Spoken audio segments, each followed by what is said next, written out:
Hi, my name is Kirsten Eagles. My student number is T00698082. And today I'm going to be showing the flow of fresh oxygen through the anesthetic gas machine. So it all starts here with our H tanks. So these are open. This is where the oxygen is going to come out of. The regulator here is going to change it from 2000 psi down to about 50 psi. And we follow those tubes and they go all the way up through the ceiling. And they'll come over to our anesthetic gas machine right over here.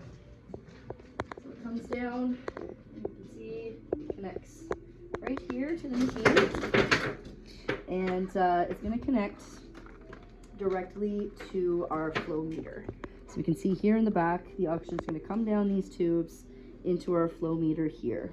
So you can see that it's working like that. So oxygen is going to go in here through the flow meter. We have our flush system, so that is going to bypass kind of the anesthetic part and everything just by pressing that.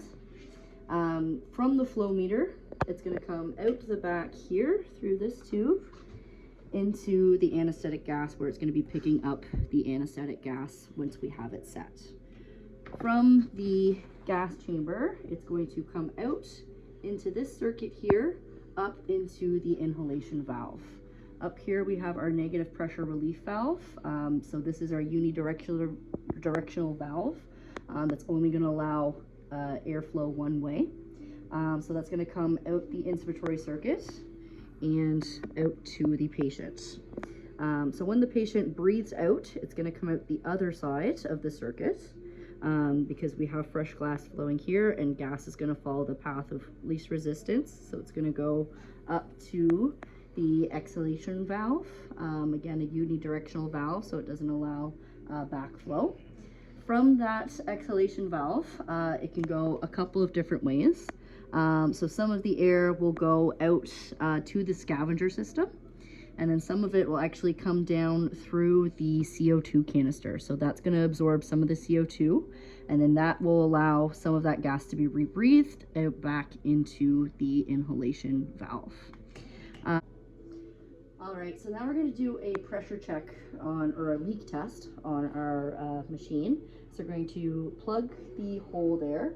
We're going to hold our exhalation valve, and we're going to press our flush and watch our pressure gauge go up to 20, and then we just want to make sure that the pressure is holding, which it is. So we release that, so we know that there is no leak in our system. Okay, so now we're going to do the oxygen flow for the non-rebreathing system. So we start at the same spot with our H tanks, follow our oxygen all the way up through the ceiling, and comes back down out here. Okay, so coming down from the ceiling, it's going to connect to the flow meter here in the back. And then from our flow meter, we have two options. So we have our oxygen flush, which follows down this tube and goes directly to the system. Or we have the one directly from the flow meter that goes through the anesthetic machine. So that would be to flush out any anesthetic within the line. But we're going to be following from the back of the flow meter through the anesthetic machine, so that's where it's going to pick up the ISO, and then it'll come out from there, follow down this tube here, through this tube to the inspiratory part of the patient. So the fresh oxygen is going to be going through the inside tube, that blue tube on the inside, and then it'll come out to the patient. And then when the patient exhales, it's going to go around that blue tube in through the clear tube, and then back through into the reservoir bag or out into the scavenging system, which is connected here, and connects into the scavenging system there, which connects up into the ceiling. We'll perform a leak test on this machine. So we're going to block off our tube. And then we're going to hold down our pressure gauge here. We're going to watch our pressure gauge just to see. We'll get it up to 20. And then we'll just watch it there. All right, so now we're going to be filling up the anesthetic gas machine with the anesthetic, the isoflurane. So you can see over here is where it shows how full it is. So we're just about full here, but if it would to get down here, then you would refill it totally. But we're just going to kind of top up the machine here. So we're gonna unscrew this part completely. Unscrew that, and then that is where the little tip for the dispenser is going to go in. So we're going to put that into there. We're going to tighten it up a little bit, and then we're just going to lift the bottle to pour, and then we can see that that's going to fill up over here. Right, and then once it's done, we're going to remove that there, and then tighten that all the way back up, and then you are good to go.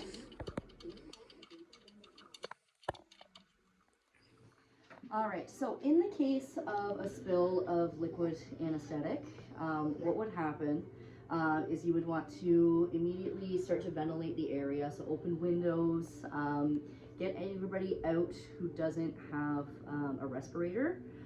Those who are going to be cleaning up will put their respirators on, clean up the spill using absorbent material and putting all of that absorbent material into like a plastic or glass container. Just that seals well, just to make sure that it doesn't evaporate into the air. And then once it's all cleaned up, then everybody can come back into the room. Okay, so lastly, we're going to be filling up the CO2 canister. So for that, we're going to need our soda lime. We're going to use gloves and a mask, just because we don't want to be inhaling any of the dust that's going to come off of those pellets. Put our gloves on, and then also we have tape just with the date that we changed it and our initials. So everything ready here. Okay, so for this machine, it's got these two levers that we're going to flip up there. That's going to flip up both sides, and then we're able to pull our canister out. We want to make sure we're doing this over a garbage can so that we catch anything that's going to fall.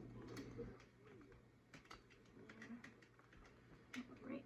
So you can tell that they're exhausted if they're very brittle and they don't have a whole lot of dust coming off. So these have been in here since September 12th. We'll change them, but usually you would change it after either 6 weeks or once all of the pellets are exhausted. So we'll dump those right into here. And then we'll grab our bag of soda lime and we're going to fill it up just to the fill line there.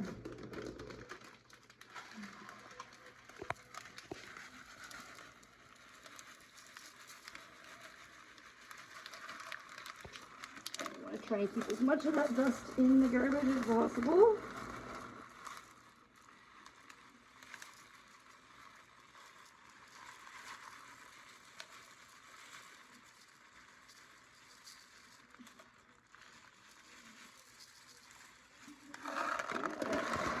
So that is good there.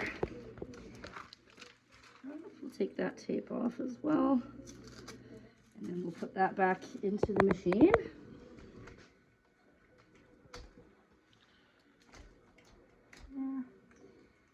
Close it back up nice and tight, and we'll put our tape on, just saying that we changed it, just like that, and then we'll dispose of all of this right into the garbage.